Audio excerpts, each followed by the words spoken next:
Is there in everybody. ऐसा नहीं है कि वो क्यूरोसिटी सिर्फ मेरे में है, हर बच्चे में होती है वो क्यूरोसिटी। सब जानना चाहते हैं, सबके अंदर होता है कि मैं ये भी जानूं, वो भी जानूं, ये क्या है, वो क्या है। लेकिन टाइम के साथ साथ क्या होता है कि वी टेंड टू बिलीव जो हमने बुक्स में पढ़ा है, या फिर अब मैं फॉर एग्जाम्पल अब मैंने स्कूल पास आउट कर लिया है, अब मैं ग्रेजुएट हो गया हूँ, अब मैं पोस्ट ग्रेजुएट हो गया हूँ, तो मुझे पता है। जैसे ज़्यादातर आपने लोगों के डायलॉग सुने होंगे जो थोड़ा एज में ज़्यादा होते हैं कि हमें मत बताओ, हमें सब पता है, हमने पूरी दुनिया देखी है एंड ऑल दैट, राइट। तो अब बेसिकली प्रॉब्लम क्या होती है कि वो सीखना बंद कर देते हैं।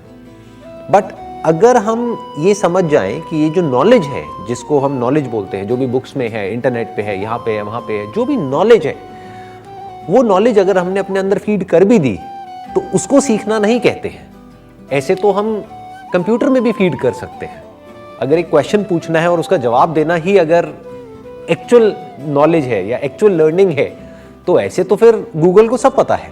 तो it's not about giving the answers, it's about questioning the answer itself, that is real learning. वो एक आर्ट हमारे अंदर होनी चाहिए। वो जब हमारे अंदर होती है तो हम क्या कर सकते हैं, हम किसी भी सिचुएशन की सिर्फ एक साइड को नहीं देखते हैं। ज्यादातर लोग एक साइड को पकड़ करके बैठे रहते हैं। At any given point in time आपको सब कुछ नजर आ रहा होता है, मतलब you can see multiple sides of any particular situation, और फिर आपको बहुत इंटरेस्टिंग लगता है सब कुछ, क्योंकि अब आपके पास में कोई भी क्लियर कट आंसर्स नहीं होते। And that is real learning, कि मतलब आपको समझ आने लग जाए कि मेरी limitation, what is the limitation of knowledge. जितना आपको वो समझ आने लग गया है, आप समझ जाओ कि अब आप कुछ एक्चुअल में सीख रहे हो। If you can see the limitation of knowledge, the limitation of mind, that is real learning. You have so much in you. How do you know so much? Oh no, I don't know much actually। मतलब लोगों को हो सकता है लगता हो, मैं सिर्फ अपने बारे में जानता हूँ, और जब मैं अपने बारे में जानता हूँ तो मैं आपके बारे में भी जानता हूँ। देखो, अगर आप मेरे से बात करोगे ना, जिसको भी टिपिकली जिसको इंटेलेक्चुअल नॉलेज बोलते हैं उसके बारे में, तो मेरे पास में कोई आंसर नहीं होगा। मैं कहूँगा मुझे नहीं पता। For example if you ask me कि दुनिया में वहाँ पे क्या हो रहा है, वहाँ पे क्या हो रहा है, यहाँ पे क्या हो रहा है, ये क्या हो रहा है, वो क्या हो रहा है, मुझे नहीं पता। I actually don't know. मैं न्यूज़ भी नहीं पढ़ता हूँ, कभी रेयरली पढ़ता हूँ। न्यूज़ अगर कोई बहुत बड़ी होती है तो वो मेरे तक पहुँच जाती है, बट मैं न्यूज़ तक नहीं जाता हूँ। तो मेरे को नहीं पता है कि दुनिया में क्या हो रहा है, या पास्ट में किसने क्या क्या किया, या अभी कौन क्या क्या कर रहा है।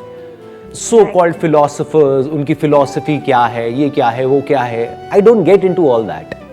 मतलब कि जो सेकेंड हैंड नॉलेज है उसमें मुझे मजा नहीं आता है। That is all second hand knowledge, कि कहीं से किसी ने कुछ पढ़ा, उसने उसको मिला जुला के कुछ लिख दिया, और अब हम उसको पढ़ रहे हैं और पढ़ करके बोल रहे हैं। उसको ज्यादातर लोग नॉलेज समझते हैं। अगर उस टॉपिक के बारे में आप, ऐसे किसी भी टॉपिक के बारे में आप मेरे से बात करोगे, मेरे पास में कोई जवाब ही नहीं होगा। ऐसे बहुत लोग होते हैं जिनके पास में सारे जवाब होते हैं, उनको सब पता होता है, मेरे को कुछ भी नहीं पता। बट अगर आप मुझसे पूछोगे माइंड के बारे में, बॉडी के बारे में, फीलिंग्स के बारे में, इमोशंस के बारे में, थॉट्स के बारे में, उसके बियॉन्ड जो कुछ है उसके बारे में, मेरे बारे में, आप अपने बारे में, क्योंकि आप और मैं अलग अलग नहीं है ना। ब्रेन आपके पास भी है, मेरे पास भी है। थॉट्स आपके अंदर भी आते हैं, मेरे अंदर भी आते हैं। फीलिंग्स आपके अंदर भी है, मेरे अंदर भी है। तो उस लेवल पे मैं आपसे कोई भी बात कर सकता हूँ। मैं समझ सकता हूँ कि एग्जैक्टली क्या हो रहा है, आप कैसा फील कर रहे हो, क्यों कर रहे हो, उसके पीछे क्या रीजन है। क्यों? क्योंकि मैं अपने माइंड को स्टडी करता रहता हूँ। So what does it mean to go deep in your mind? How do you do it, and when